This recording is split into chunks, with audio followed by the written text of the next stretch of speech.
Então, pessoal, voltando aqui e agora já dentro do ambiente aqui no R, né? Primeiro a gente vai dar uma olhada, tenho dois scripts aqui, a gente vai dar uma olhada em um mais simples, depois a gente parte para um outro que tem um dataset mais interessante. Então, a gente vai, esse rpart é um pacote no R para a criação de árvores de decisão. Tá? Depois a gente vai olhar um outro algoritmo que trabalha com isso também, mas o rpart faz isso. Aqui, na verdade, a gente vai... Esse comando aqui, eu estou criando um data frame, colocando informações aqui de tempo, temperatura, umidade e vento. Então, simplesmente a gente está criando um data frame que eu vou ter tempo, o valor da variável tempo vai ser ensolarado, nublado e chuvoso, temperatura quente, ameno e frio, umidade alta e normal, tal. Ou seja, são vetores, né? São vetores que a gente está reunindo tudo aqui e usando a função expand grid, e ele vai criar para mim um data frame. Vamos dar uma olhada nisso aqui. Ele criou para mim. Né? O que a função, na verdade, expand grid faz? Ele vai fazer todas as combinações entre os valores dos atributos. Então, na hora que eu quero... criando um fictício aqui só para a gente testar o nosso algoritmo de árvore de decisão. Então, para não ficar aqui sem explicação, né? O expand grid aqui ele vai pegar ensolarado e vai fazer com todas as opções aqui de quente, alta, ameno, frio, normal, tal, depois nublado, e fazer, ou seja, todas as combinações. Isso me gerou aqui 36 linhas no meu data frame. E depois a gente vai fazer o seguinte, a gente vai criar um vetor aqui, que eu vou chamar de response. Já vai entender por que eu vou criar esse vetor aqui, que é um vetor numérico. Então, foi criado. E agora a gente vai criar, obviamente, que nesse caso aqui eu não tenho nenhuma variável, aqui eu só tenho características, né? Na verdade, eu tenho característica aqui, ó, do tempo, da temperatura, da umidade e do vento. Mas eu preciso criar agora uma coluna chamada de decisão, que eu vou dizer assim, que na verdade aqui, dependendo qual é o nosso objetivo aqui? Dependendo da condição do tempo, da temperatura, da umidade e do vento, aliás, esse é um exemplo clássico que existe aí na internet, várias pessoas utilizam isso de forma didática, isso é legal. Eu vou criar um atributo dizendo, dependendo da condição, eu não vou jogar ou vou jogar, lá, jogar tênis, jogar vôlei, sei lá, enfim, dependendo das condições do tempo. Então, eu vou gerar aqui agora um conjunto, um vetor, melhor dizendo, onde eu tenho a informação de jogar ou não jogar. Certo? E daí o que vai acontecer agora? Agora eu vou pegar, né? Eu vou pegar todo o data frame aqui, o clima, lembrando que o clima é esse cara aqui, né? Eu tenho o clima é esse cara aqui. E agora eu vou incluir também a minha decisão, ou seja, a minha coluna de decisão. E aí, o que aconteceu? Aí você vai falar, puxa, mas cadê o resto das informações? Isso é porque lembra que a gente criou o response aqui, ó? E o response, ele tinha valores... Eu poderia ter feito isso de outra forma, usando valores aleatórios, enfim. Mas eu peguei e determinei aqui entre... Lembra, a gente tinha 36 linhas, né? Ó, no total aqui, do data frame. Então, eu peguei e criei um atributo, colocando 1, 19, 4, 31, 16, 2, valores aleatórios. E o que eu peguei? Na verdade, na hora que eu criei o meu data frame final, eu peguei do clima, que tinha aquelas 36 combinações, e peguei somente algumas linhas. Né? Quais linhas? Essa aqui, ó, 1 a 19, tá aqui, ó. 1 a 19, depois o 4, ó, 4 aqui, eu tenho 4 aqui desse lado, depois a 31, só para a gente pegar e não utilizar todas as combinações que foram geradas lá. E aí incluir, obviamente, né, a minha coluna de decisão, e agora eu tenho o data frame completo. Ou seja, agora a gente tem um data frame que a gente pode agora utilizar para exercitar um pouquinho a questão da árvore de decisão, ou seja, como é que eu posso construir uma árvore de decisão para que ele consiga classificar para mim, utilizando essas informações de tempo, temperatura, umidade e vento, se eu devo jogar ou não.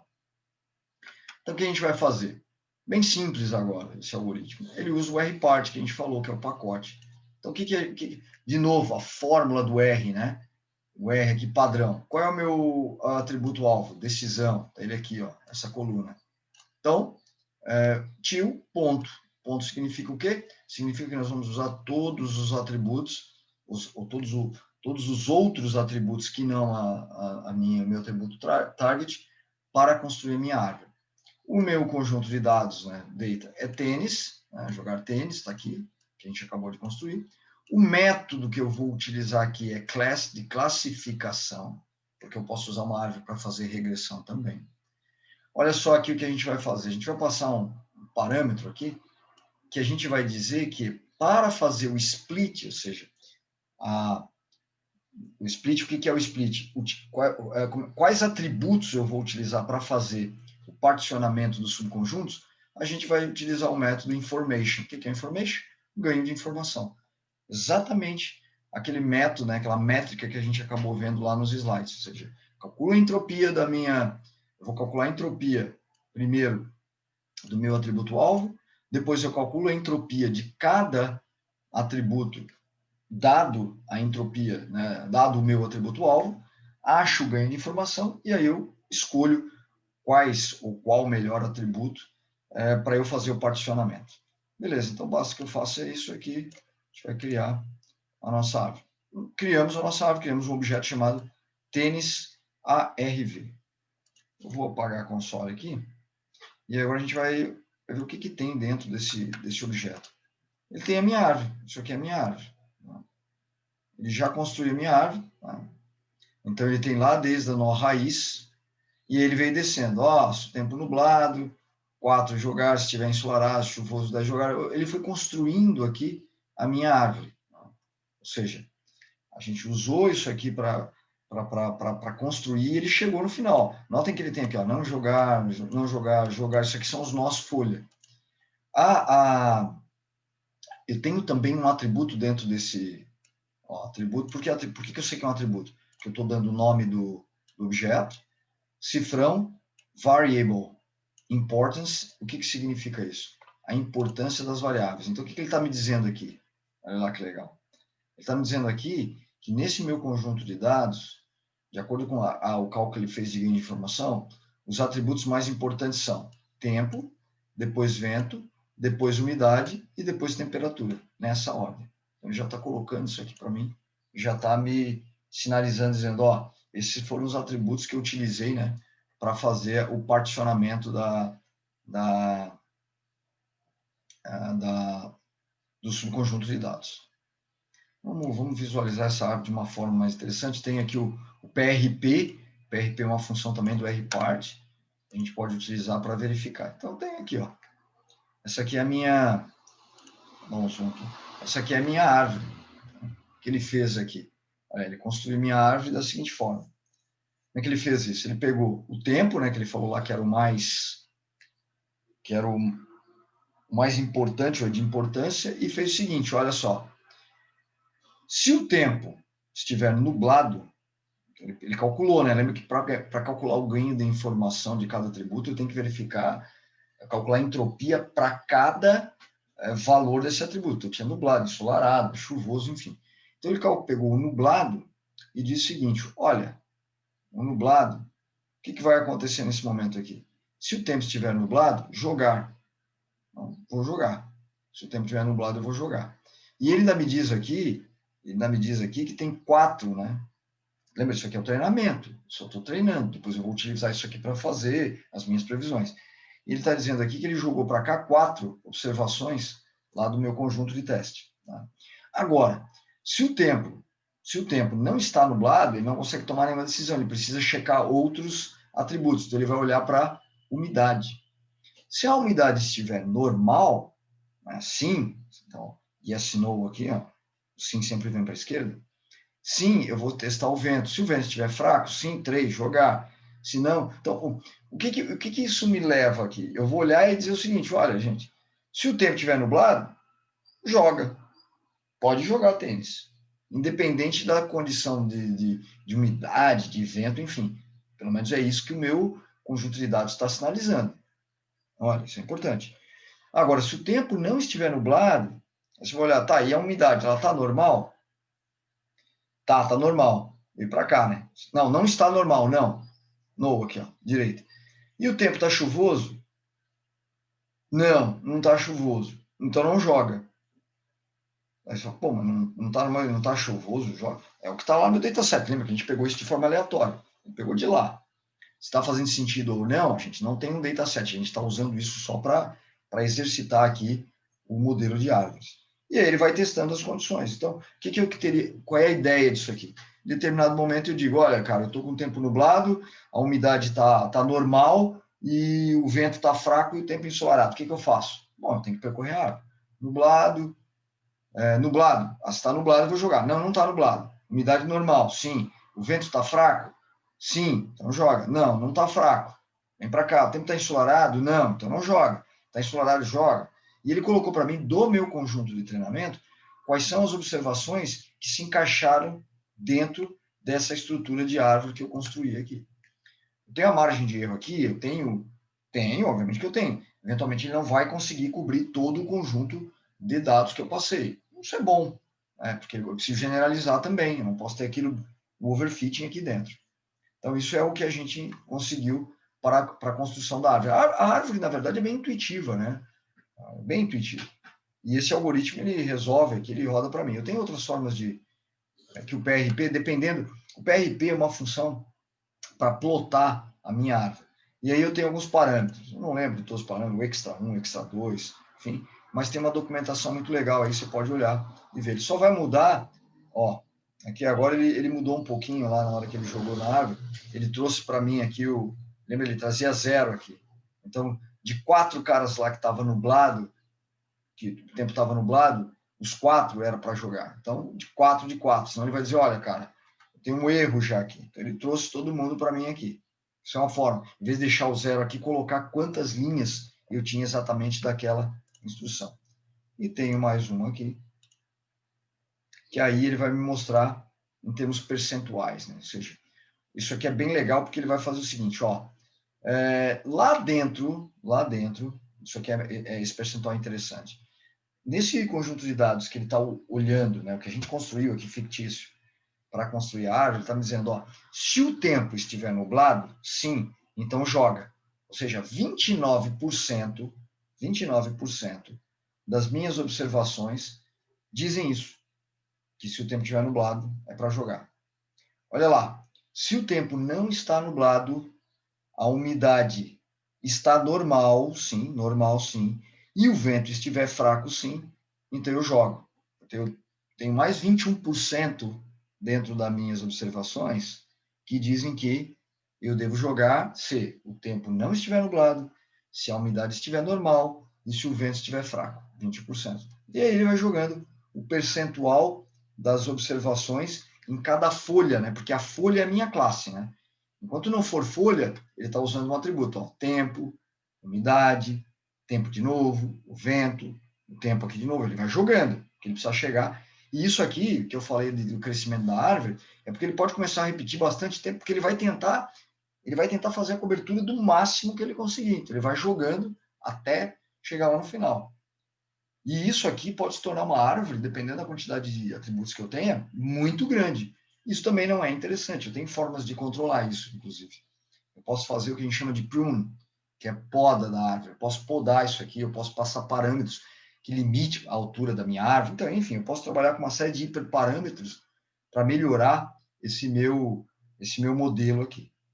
Mas, basicamente, o que a gente constrói aqui é usando árvores. Essa árvore pode ficar bem complexa, dependendo da quantidade de atributos que eu tenho. Então, está aí a nossa árvore.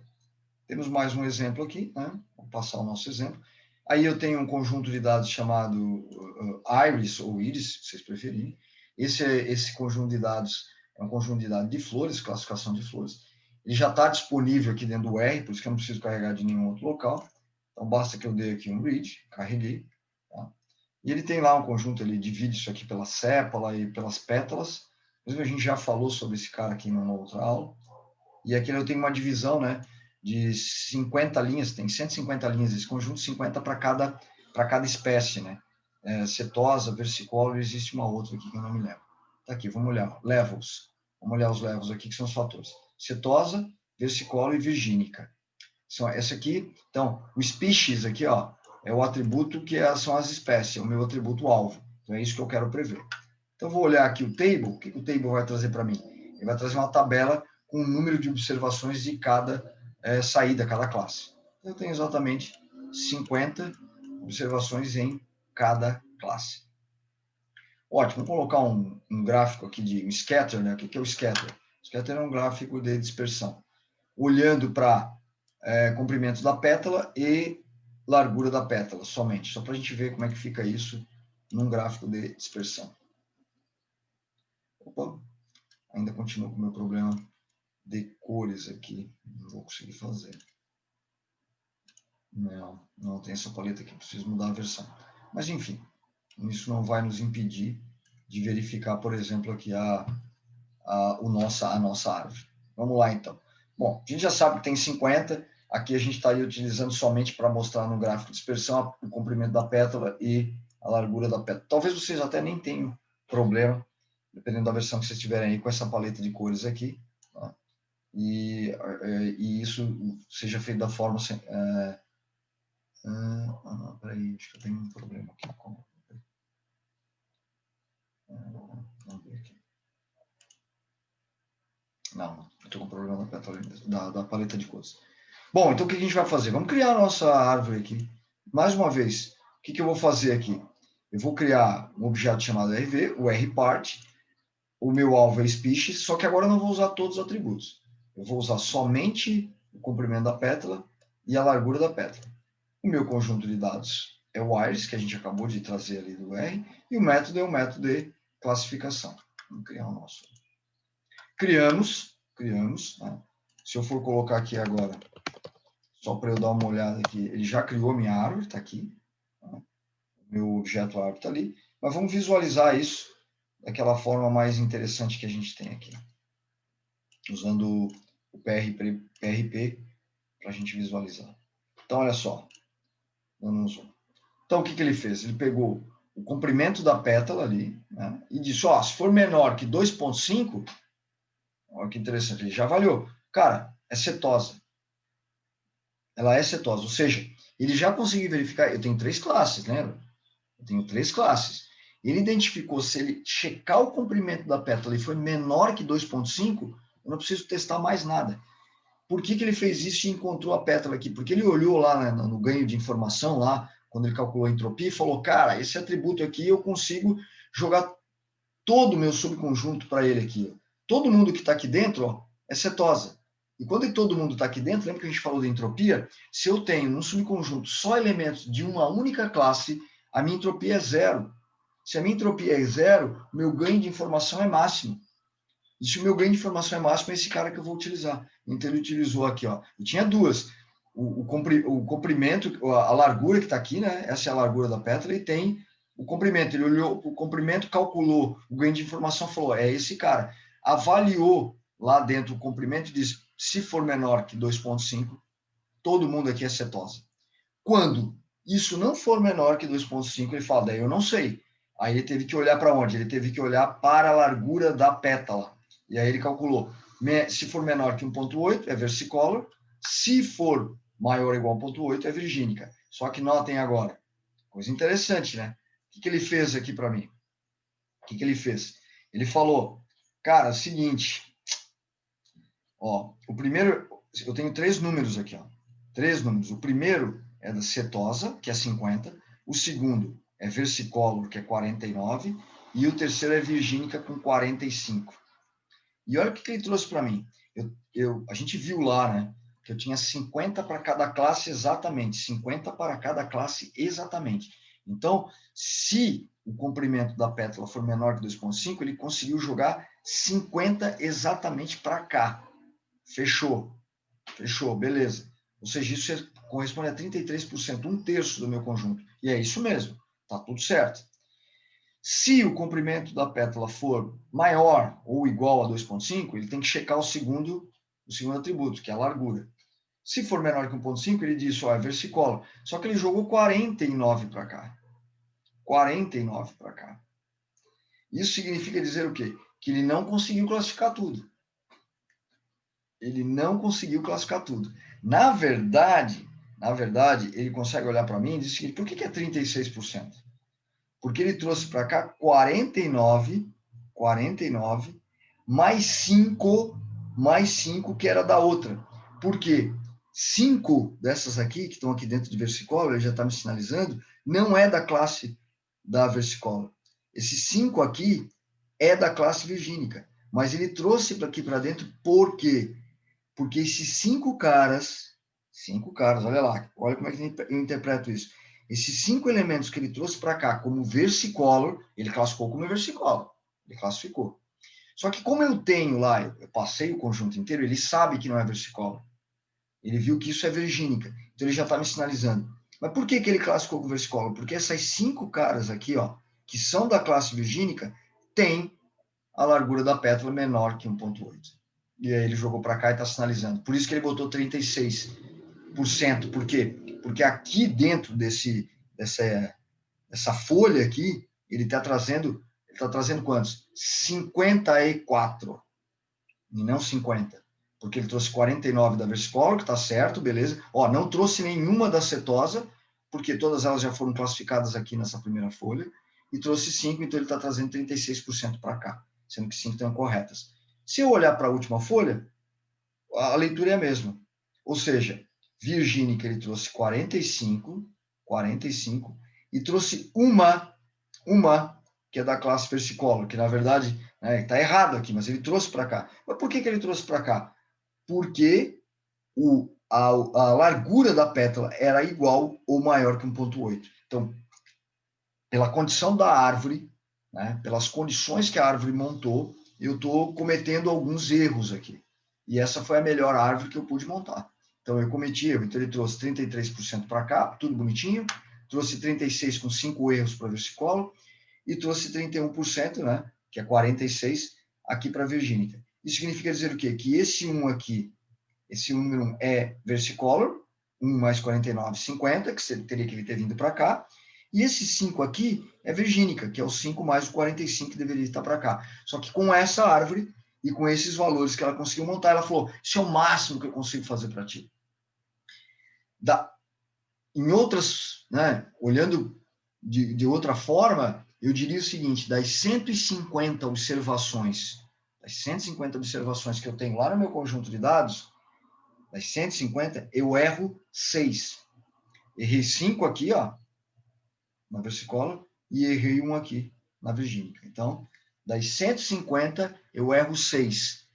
Ou seja, esse é o meu erro. Eu acerto 144. Com essa árvore que é a melhor que ele conseguiu fazer. Então, essa é a leitura que eu faço. Então, tem um erro aí. O erro é pequeno? O erro é pequeno, mas o conjunto também é bem tranquilo, porque ele já conseguiu jogar a cetosa todo mundo para cá de primeira. Então, essa é a leitura que eu faço aí quando eu trabalho com as minhas árvores. Certo? É isso que a gente fez, tal. Eu vou colocar... Então, a gente olhou aqui, eu vou rodar o mesmo modelo, ó, esse aqui é o mesmo modelo, ó, R-part, a espécies, né, aqui, species, é o comprimento da pétala e largura, e agora eu vou rodar o mesmo aqui, só vou passar uma outra informação de controle. Ó, comprimento, né, espécie, pétala, tal, iris, normal, class, e eu coloquei agora um min split. Estou dizendo, o que significa esse controle aqui? Isso significa dizer o seguinte, eu vou forçar agora a minha árvore a fazer uma coisa. O min split eu preciso ter, no mínimo, um elemento dentro de cada nó para que eu continue fazendo split. Eu posso determinar isso. Eu posso dizer, cara, se tiver 5 elementos ali dentro, nem faz mais o split ali. Se não tiver um mínimo de 5, na verdade. Eu estou dizendo 1. Então, se eu rodar esse modelo agora e visualizar a minha árvore, vamos ver se vai ter alguma diferença aqui. Ó, já teve a diferença. Por que teve diferença? O mínimo agora é 1. Então, se tiver 1 lá, ele vai tentar fazer o split de novo. Ou seja, ele vai dizer, não, enquanto tiver um cara ali dentro, eu vou tentar. Olha o que ele acabou fazendo aqui de novo. Vamos lá. Normal. Ele já verificou que menor que 2,5, ele traz para cá e cetose. Isso já estava resolvido. Só que o que aconteceu agora? Lembra antes? Se fosse menor que 1,8, como eu não tinha o mínimo de split lá, ele falou, eu parei. Porque o default não é 1. Então, ele chega num determinado valor, depois a gente pode checar o default na documentação, o default não é 1. Então, ele fala, tá bom. Só que eu forcei, não, cara, enquanto tiver um cara ali dentro, o mínimo 1, tenta fazer ainda, tenta continuar fazendo split. Como eu falei isso, o que aconteceu? Né? Ele, ó, se for para o lado direito aqui, legal, que é igual ou maior que 1.8. Ele pegou Virgínica, que a gente já viu, ele tinha colocado 45 e 1, ele erra 1. Ele coloca 1 errado aqui, ó. Só que o anterior à nossa árvore, quando ele vinha aqui para a esquerda, ele dizia que tinha o quê? 54, né, que era 49 da Virgínica, da versicolor, na verdade, que é a do meio, mais um aqui, ele ainda pegou e voltou para checar, porque eu estou forçando agora, ele vai ficar fazendo a recursividade. Checar e dizendo, cara, se for menor que 1.8, eu checo de novo o comprimento da pétala, e se for menor que 5, ela é versicolor. Aí ela é versicolor. Se for maior ou igual, 5 daí ela vem para virgínica. Eu tenho duas, não tem problema, tem duas virgínicas aqui. Uma, olhando a pétala de novo, a largura da pétala, o comprimento, né? Se é menor que 5. Eu acerto mais aqui ou erro mais? Vamos ver? Vamos lá. Lá a gente errou quantas?